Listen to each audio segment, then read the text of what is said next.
Hello Arlington, my name is Sydney Britt and I welcome you to Sydney's Media Moment.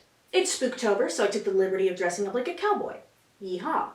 Today I'd like to do something I call explaining a movie you probably haven't had the time to watch because it's over 3 hours long. It's not a great title, working on it. I'm going to tell you the story of Akira Kurosawa's Seven Samurai. The movie's 3 hours and 27 minutes long, so let's get into it. Spoilers ahead. The movie takes place during the Warring States period in Japan.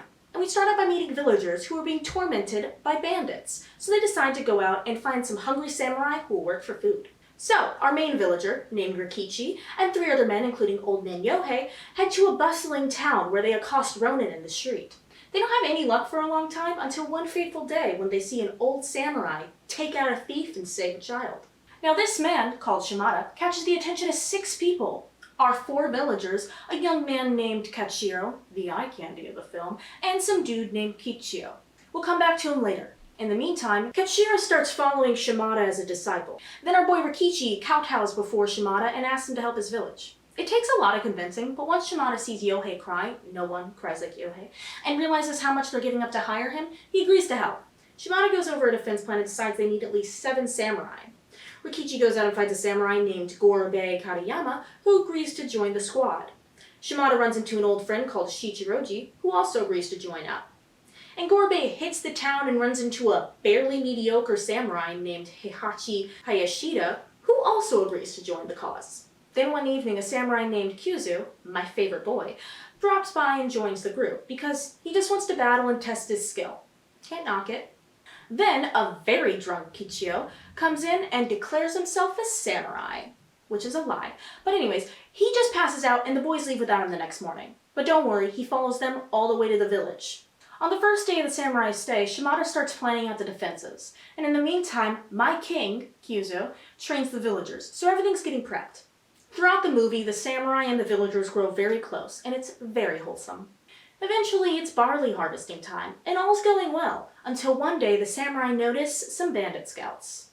So my man Crush Monday, Kyuzo, goes with Kichio and Kachiro to cut off the bandits and kill them before they can report back that there are samurai in the village. It's a great scene, very cool. Next, my dearest Kyuzo, Heihachi, Kichio, and Rikichi go out to attack the bandits' base. They light a hut on fire and just pick off the bandits as they run out. Super easy, simple plan, right? Well, apparently not, because Rikichi just had to see his wife run out of the building.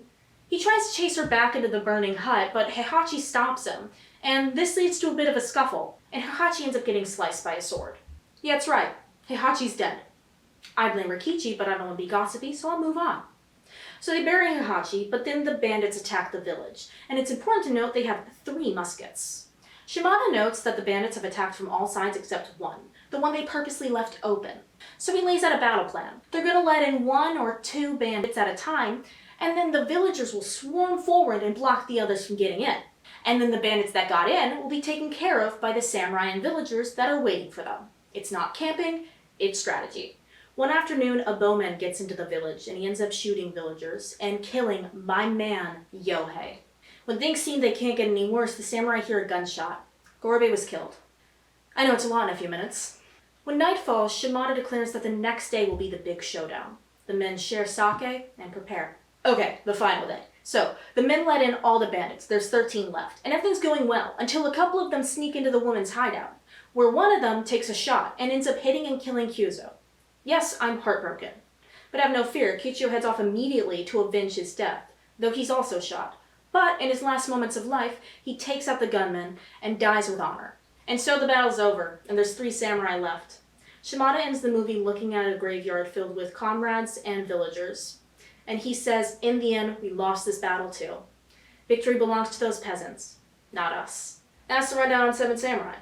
It's an incredible movie. It's my favorite, and I honestly don't do it justice. I had to cut a lot of stuff out for time. So I recommend you check it out on your own time so that you can come to love the characters as much as I have, specifically Kyuzo, of course. The movie's rated TV-14 due to some language and depictions of samurai butts. Do with that as you will. And that's all, folks. Thank you for watching.